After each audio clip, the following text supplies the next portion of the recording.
Football 24/7 with John McMullen. I'm Zander Krause. Welcome in, everyone.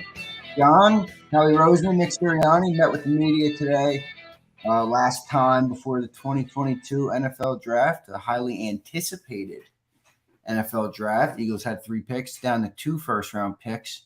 What'd you make of their press conference today? I'll get it to you for your first thoughts on what they said, if they said anything notable. I know this is very It kind of, I always say it kind of depends on what you want out of these things. For fans who want, we're going to take insert name, whoever your favorite prospect, you're never going to get that kind of stuff.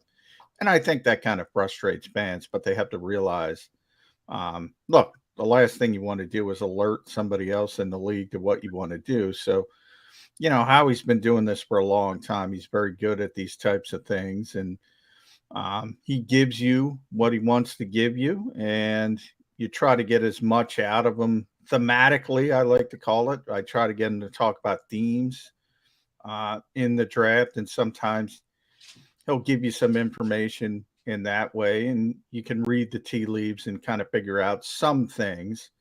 And, he tried to spin the trade with New Orleans as not being about Jalen Hurts, but we all know it's about Jalen Hurts. So we are where we are, and the Eagles are going to try to get through this year, and they've called it a building year. So we go from transition year to building year, Zander.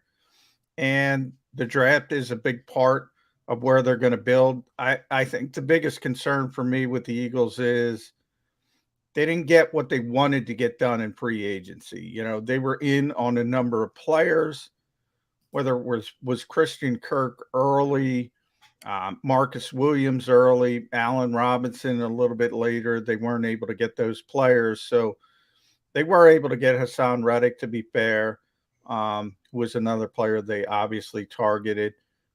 But now you have to be a little bit concerned. Does the inability to get a Christian Kirk and Allen Robinson force them to reach at wide receiver? Inability to get Marcus Williams, does that force them to reach a little bit early at safety? Cornerback, even with Stephon Gilmore. So that you have to worry about at least a little bit. But Howie mentioned he's aware, and he's aware of his mistakes in the past, and a lot of them are traced to reading. And he's been very disciplined. So that discipline's got to carry over to personnel. It's been there with finances and budgets. Now it's got to carry over to personnel. Yeah, and specifically the NFL draft. I know you mentioned some of the misses, some of the hits. I thought last year was, I know it's, benefit of hindsight now, and it's pretty still early to say, but last year I thought top 3 picks were pretty good picks. No reach, took the Really best good. player there. Devontae, Landon, Milton, 3 players that look like they have great promise. I know we're a week out. I know I saw on SI you just wrote up 5 things you took away from the pre-draft gathering. First one, Eagles aren't taking a quarterback. I got to run it by you. You just said it's not about Jalen Hurts, the trade, but they're not taking a quarterback this year. I guess that says everything we need to know about what they think of these quarterbacks. Although, Johnny Mac, I keep hearing Matt Corral is in the building. He was in here twice. I heard that somewhere. I don't know if that's true or can be confirmed. I like that player. I don't know how you feel about him, but where do we stand, or where does the public stand, if you will, after hearing what the Well, I mean, the Eagles, Matt Corral was one of the players in on the top 30 visit. That doesn't necessarily indicate anything more than the Eagles want to find out more about the player, want to fill in some blanks, so to speak. Xander. So, look, this draft class, I think the trade says more about this draft class compared to next year's draft class than it says about Jalen Hurts, because the Eagles are trying to replace Jalen Hurts. They just think they can't do it right now to the degree that they would want to do it. And when you talk about the trade market or Russell Wilson, Deshaun Watson, look, they would have pulled off those trades if they had the opportunity. They didn't have the opportunity. That's the type of upgrade they want. And who knows? That's the one problem I have with this thought process of, well, Bryce Young is better than Kenny Pickett and CJ Stroud is better than Malik Willis and Phil Jerkovic is better than Desmond Ritter and so on and so on and so on. Look, all you got to do is look prior drafts. Where was Zach Wilson a year before he got picked as high as he did by the New York Jets? Where Sam Howell was at one time rated as a potential number 1 overall pick. Where's he right now? People are saying it's a weak class now. What coming off when he had Javonte Williams and Michael Carter and Dynami Brown, people were talking, oh, this kid's going to go number 1. You got that kid from Clemson. He played one game against Notre Dame when Trevor Lawrence was out, and they're going to go back to back. Lawrence number 1, and then DJ number 1. And what happened there? Spencer Rattler, Oklahoma. People were talking about him as a potential number 1 pick this year, overall pick. He gets benched at Oklahoma, has to transfer to South Carolina. Just because they say these guys are good today doesn't mean they're going to be looked at that 14, 12 months from now in next year's draft. So the Eagles are, sort of playing a little Sixers-like. I've talked about it. They keep kicking the can down the road, And I don't know. They seem to be looking, Zander, for a perfect situation. And I don't know about you, but perfect doesn't come around in life usually. So you got to make do. I would consider a quarterback this year. I think when it's all said and done, this quarterback class is going to be undervalued because it's been so dismissed and maligned through this whole process. All that said, though, I don't think the Eagles are taking a quarterback unless one of those top 5 drops to 51, which I don't think is going to happen. It's interesting, John, because we are really in such an interesting period. I know you just called last year was transition, and we're calling this the building year. Well, this period is a very interesting time. On top of what you just said, you also have Jalen Hurts in a contract year. You have the quarterback market exploding to where average quarterbacks are now $35, $40 million. They're looking for the perfect answer. Like, it's like, you're right. If they're looking for this perfect scenario, well, gee, they better hope it pops up, or are they going to pay Jalen Hurts? Are they going to just go with the Matt? Like that's where I'm lost in terms of what they're going to do or how they're going to play it. Yeah, well, here's the problem with bringing a young quarterback. Even if it is, for sake of argument, Bryce Young or CJ Stroud at the number 1 overall pick, which is going to be difficult for the Eagles to get there because they're not going to be a terrible team. So it's, even though they have 2 first-round picks, it's going to be their own and the Saints. And they're both going to be, probably 15 to 20, just like they are now. They're both going to be in that range.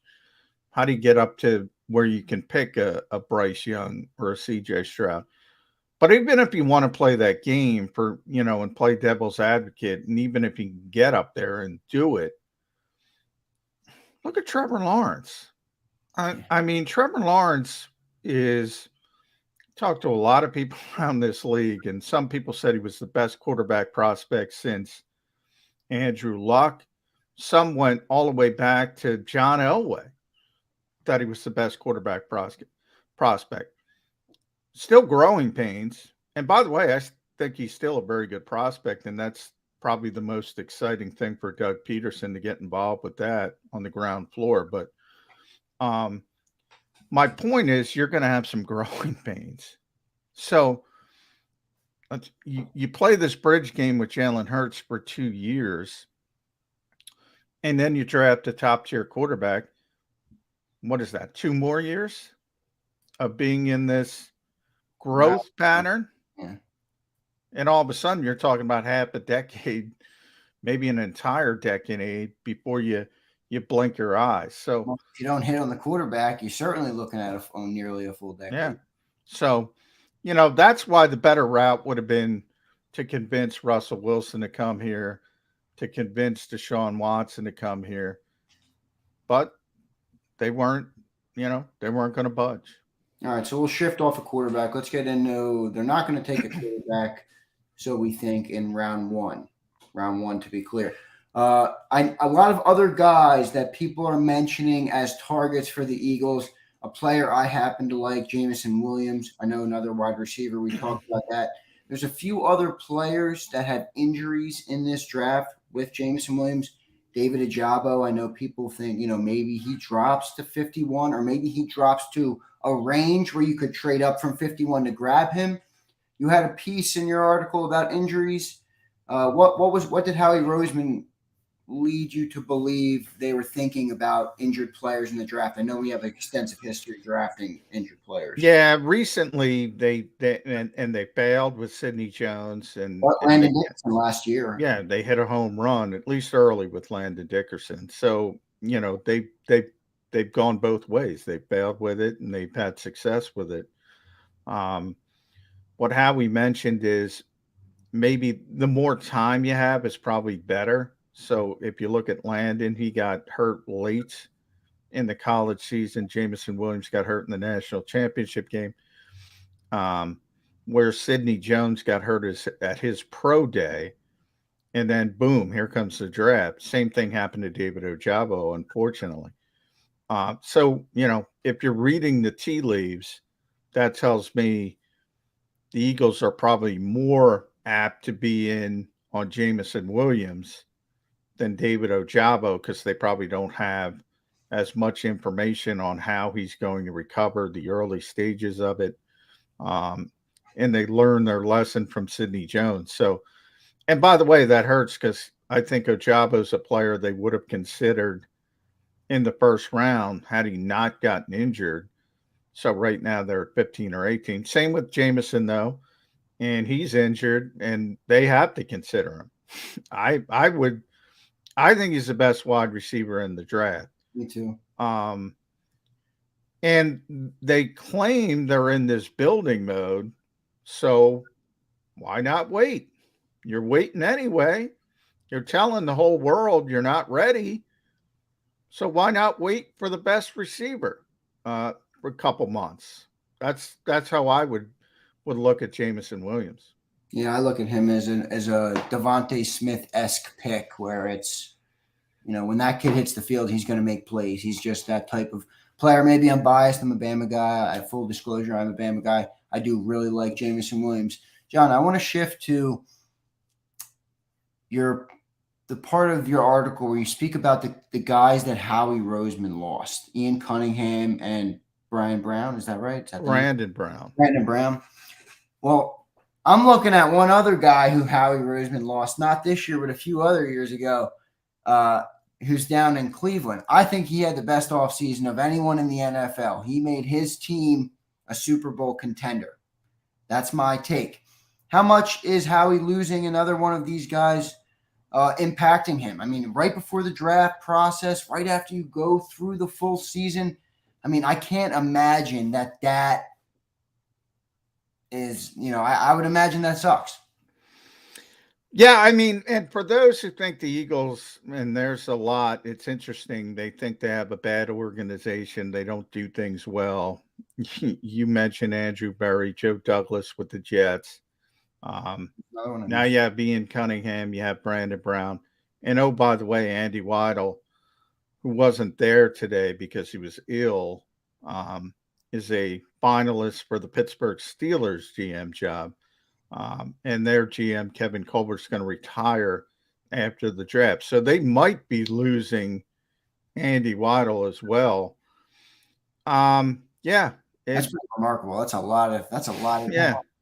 coming out of the Eagles. I mean, it's tough when you keep and the Eagles had been through it before, and Howie said it's no excuse, but look, they got the rule changed at the league meetings when they lost Ian and Brandon, they said, "Look, this is not right."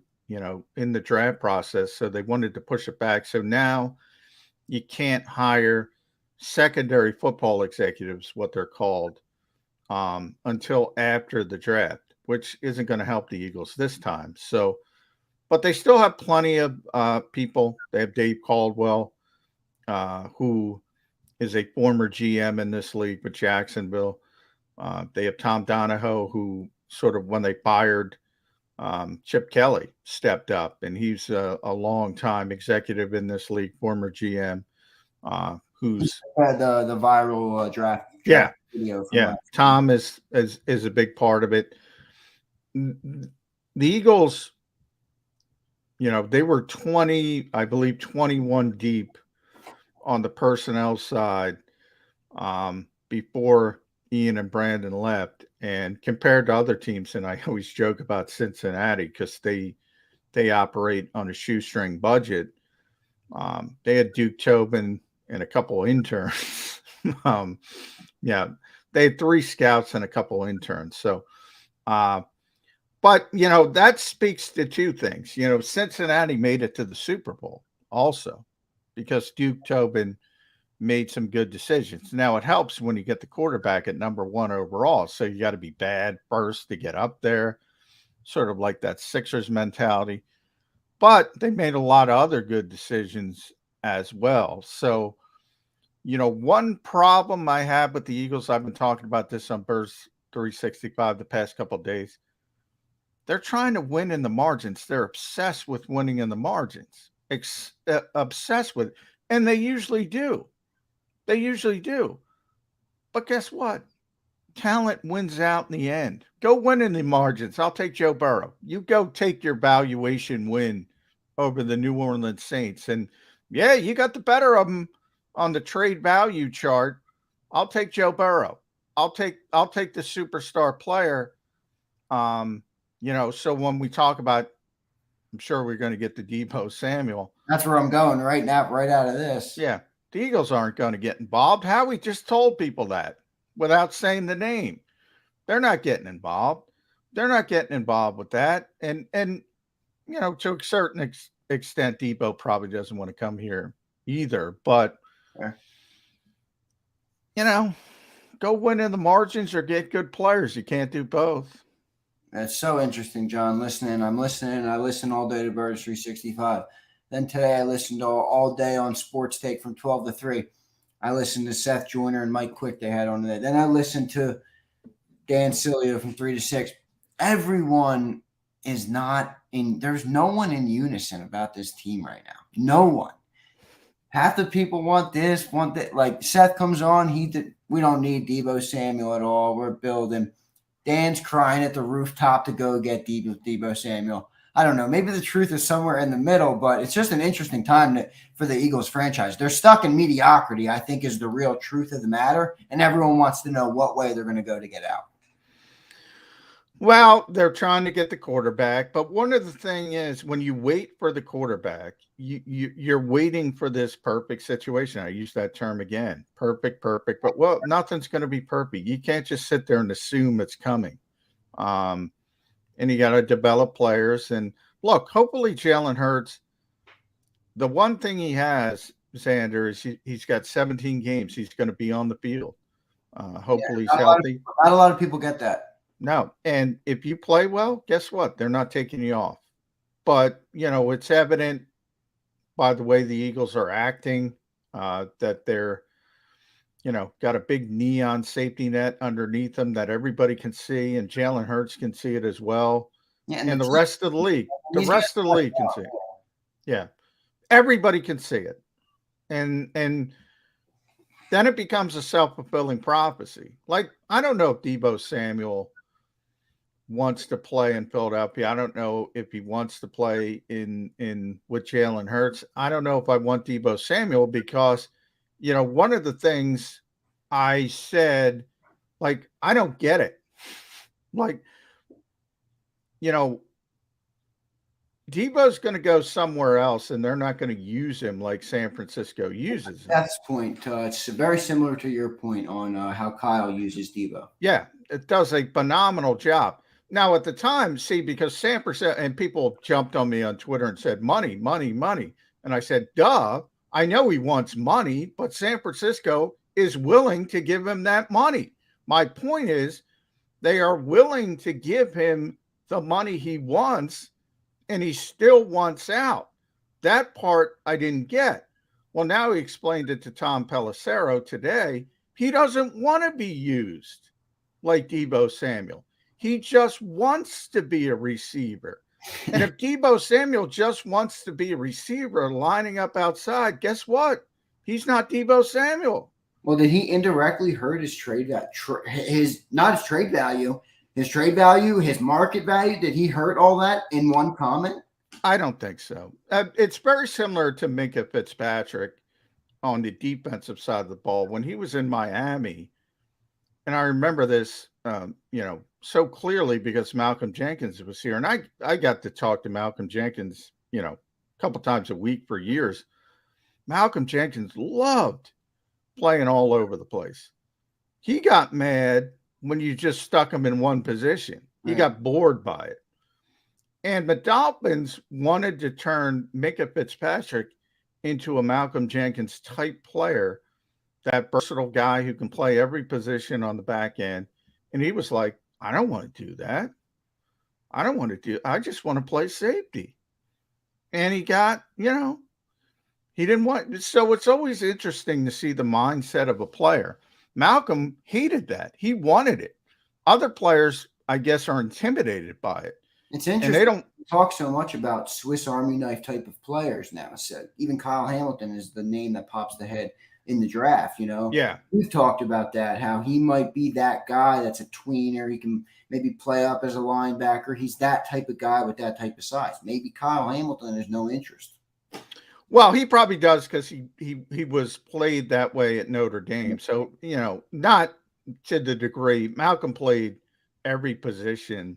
He played 7 different positions. Jim Swartz confirmed that. Remarkable.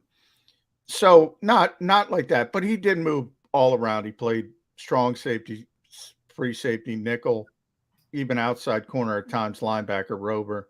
So he played all over the place. He seems willing to do it, and he understands that's a big part of his game. But, I bring up Fitzpatrick because he didn't want to do it. And it seems like Deebo Samuel, he doesn't want to be in the backfield. And he doesn't want to be. And you know what? I will say this. He's probably right from a longevity standpoint because running backs are going to get hurt, but he's not the same player if he's just playing wide receiver. What position's breaking the bank all offseason? It's not running backs. It's wide receivers. No. And he's right from that standpoint. Yeah. But from the Eagles standpoint, and this is what Howie Roseman said today when he was talking about the boon of the wide receiver market. And he said, we don't want to be the team that sort of follows the leader. We don't want to be the team. We don't want to do what everybody else does. So everyone's looking at, we got to pay this wide receiver this. He pretty much said, we don't value that position to pay that much money. He came as close as Howie does to telling people, we're not going to do that. Well, John, over and over again how much the owner, the general manager, the Philadelphia Eagles want a high-flying passing offense. Well, you got to pay wide receivers. That's today's NFL. You got to pay edge rushers. You got to pay wide receivers. You got to pay quarterbacks and cornerbacks. I mean, those are the positions. Wide receiver has entered that realm. Other teams in the league, other owners have dictated it with the checkbook. I think the checkbook rules all. Yeah, it's going to be interesting, to have Devontae on his rookie deal.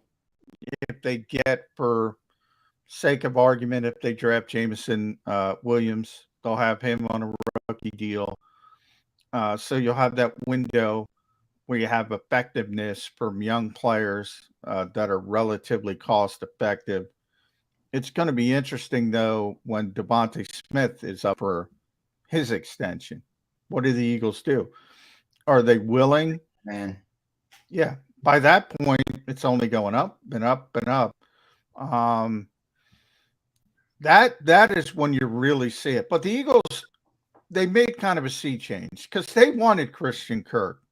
They wanted Christian Kirk. And when they saw what, the contract on the table for him, they told him to take the deal. We're not going there.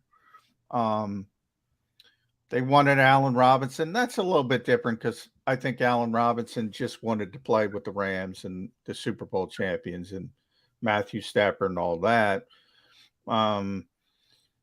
They tried to trade for Calvin Ridley and the gambling suspension. The Falcons, and the Eagles give the Falcons a lot of credit because they didn't beat around the bush. They said, we can't talk about it. We can't do anything. And then who was the other one? Robert Woods. They had serious interest in trading for him. And for whatever reason, he wanted to go to Nashville and Tennessee. So they, once they couldn't get, the type of player they wanted, then they shifted and said, all right, well, nobody else is worth it. Let's get Zach Pascal in here. And we'll draft a receiver. And it might be 15, it might be 18, it might be 51, but they're going to draft a receiver, and that receiver is going to be expected to play very early. Well, so here's my thing. Those four names we just laid out: Christian Kirk, Allen Robinson, Calvin Ridley, and Robert Woods.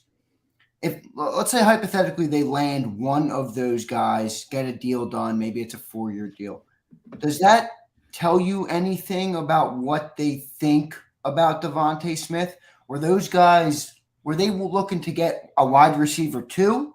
Were they looking to get a wide receiver 1? Part of me thinks Calvin Ridley would have been a wide receiver 1 until Devontae is at that level. Yeah, well, I think now, I guess Devontae still has 4 years left with the option. So maybe you get a 4-year deal done and you reset the slate with a new young player and Devontae when he gets a second contract. I don't know. Maybe. Yeah, typically they don't want guys playing on the 5th-year option because it spikes to be very expensive. Now, they did it with Derek Barnett, so they can certainly do it. They've been willing to do it. But they don't want to do it. They'll usually work out an extension before then, if they like the player, and if they, are going to go forward. It's a couple of those names.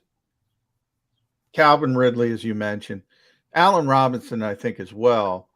That would have been, I think, okay, who's going to play better? Who's better, and they'd be the wide receiver 1. I think there would be legitimate competition, and that could have only helped you, to be honest. The other guys, Christian Kirk, Robert Woods, they probably would have been brought in to be the complement, more the wide receiver 2. Either way, all 4 would have been huge improvements for the Eagles. Yeah, I just do not get the wide receiver thing. Maybe it's simple. They don't think they have the quarterback yet, so they're not going to go and pay the wide receivers yet. It might just be that simple. I'm not smart enough to know that answer. Well, Howie kind of said, look, if you're paying a quarterback $40 million or whatever, you can't pay a receiver $20 million. So, pick your poison. Well, you can. You got to look at the Rams. Look at the Devontae Adams just signing the Raiders. Look, who's the other? The other big quarterback. It's Derek Carr. Well, Derek Carr got in. You're right. You're right. You can, but from their standpoint, somewhere. Yeah, from their standpoint, you can't build a roster. We'll see if they're right, or the Rams. Look, they're the Super Bowl champions, so everybody, Les Snead is out there with them picks, and they're just signing. They're giving Matthew Stafford more money, and they're bringing in Allen Robinson, and who knows, they might get. I know everybody in Philadelphia wants the Honey Badger. If the Rams come in and say, guess what? Come play with Aaron Donald and Jalen Ramsey.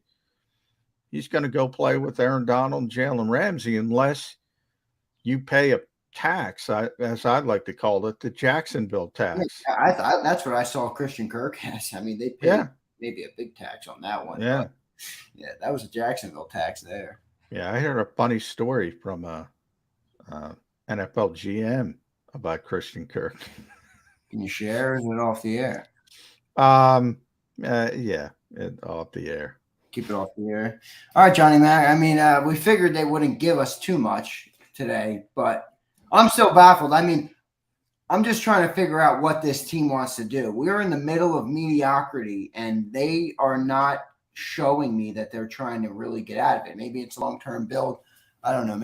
Maybe I'm expecting them to act like a team that believes they're ready, and they're not. And that's part of what you say, you know, the we're not ready crowd. I think maybe the Eagles are in the we're not ready crowd. They are. No, the Eagles aren't because, you know, and Jody hates this, but it is real. Whether you believe it or not, I don't care. They tried to sign Christian Kirk. They tried to trade for Calvin Ridley. They tried to trade for Robert Woods. They tried to sign Allen Robinson. They tried to sign Marcus Williams. Tells me in a week we're going to get a report that they tried to get Deebo Samuel. No, well, I don't think you're going to hear that one, but Not, I mean, the other ones are confirmed.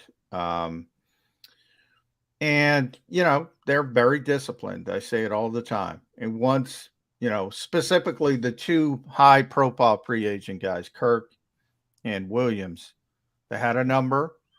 And when they got better deals, the Eagles said, you know, take the deals because we're not going to go that high. You know, in a vacuum, they made the right decision. No question with Kirk. You don't pay Christian Kirk what the Jaguars play Christian Kirk. The Eagles fans they might have been excited at the time, but no way. Yeah. Marcus Williams, no way. No way. Good player, not a great player.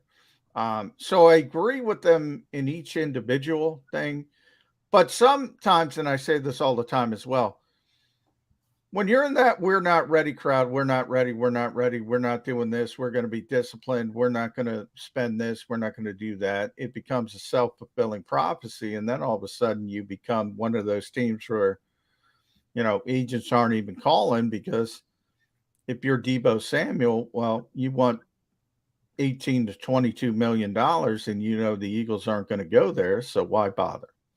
Yeah, well, I think that's the story of it. I don't think the Eagles are going. I don't think the Eagles are going there. Maybe they don't think they're ready to go there.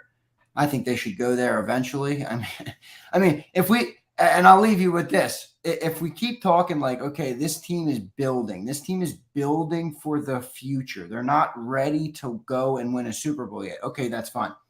We have a quarterback who's on an expiring deal.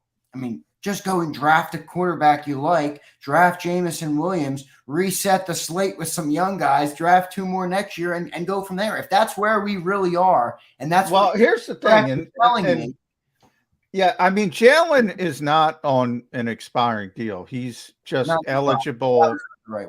He's eligible for an extension after this year. But he's got one more year. He's contract here though. I like this, and you like this, and just like you just said, they don't typically like to get players. No, you don't. You don't want to have a lame duck quarterback making $2 million. Nobody's going to be happy about that. It's going to be a disaster. So the Eagles are going to have to make a decision.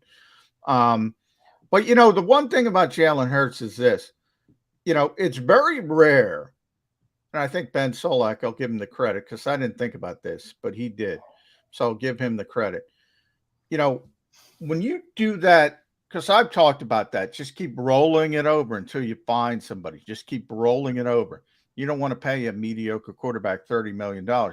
So keep rolling it over. But you're more likely, from a personality standpoint, you're more likely that the next quarterback you draft is going to be more like Carson Wentz than Jalen Hurts. I would agree with that. So when you don't show belief in your quarterback, and I'm not talking when the microphones show up and the Eagles say, oh, we're behind Jalen Hurts, we're behind Jalen Hurts. I'm talking about by their actions and they don't call up Russell Wilson, Deshaun Watson. They don't kick draft picks back another year because they want to look for quarterbacks in the draft. Jalen's not dumb. He sees all this, but he's got that personality where he says, I'm just going to put my head down. I'm going to work. I'm going to prove that you're wrong. Most quarterbacks would go into Carson Wentz and start sulking and saying, what the heck? You guys don't believe in me. I don't want to be here. So that's a concern. And the Eagles are in a unique situation because they found a player that doesn't give a you-know-what about stuff like that. And that's rare. That is very rare. And part of me on the flip side believes that Jalen Hurts is also smart enough to know that 16 touchdowns in a season is not enough to get or command what you might want or to command that the organization invest its assets into you. I think he knows that. So I think he's going to try and be much better this year. I think he knows he has to be much better. That's his only, like you said, he's got 17 games. If you're good, they're not going to pull you off. Well, you don't have to worry about Jalen working. I will say that. You don't have to worry about that. No, I agree. Yep, that's for sure. He's a worker. Got to tip your cap to that. He certainly is that. All right, Johnny Mac, that'll do it for Football 24/7. Final presser from Howie going into the draft. Didn't learn much, but we'll see what they do next week. Do you have any predictions for me next week? Off Bird 365. Forget Bird 365. Johnny Mac, Zander Krause, Football 24/7 exclusive prediction. Do you have anything? Early on, I'm going to go. The Eagles are going to targeted trade up for one of three players. Kayvon Thibodeau, but I don't think he's going to fall to the point where the Eagles can get him. Derek Stingley, perhaps. Ooh, I don't like him. But more likely Jordan Davis. I like him. All right, I'll take it. I thought maybe a trade up for like an Ahmad Gardner, but I don't know. I'm not a big Stingley guy. But we'll end it on that. All right, Johnny Mac, have a good night, brother. Thanks so much. All right, thanks.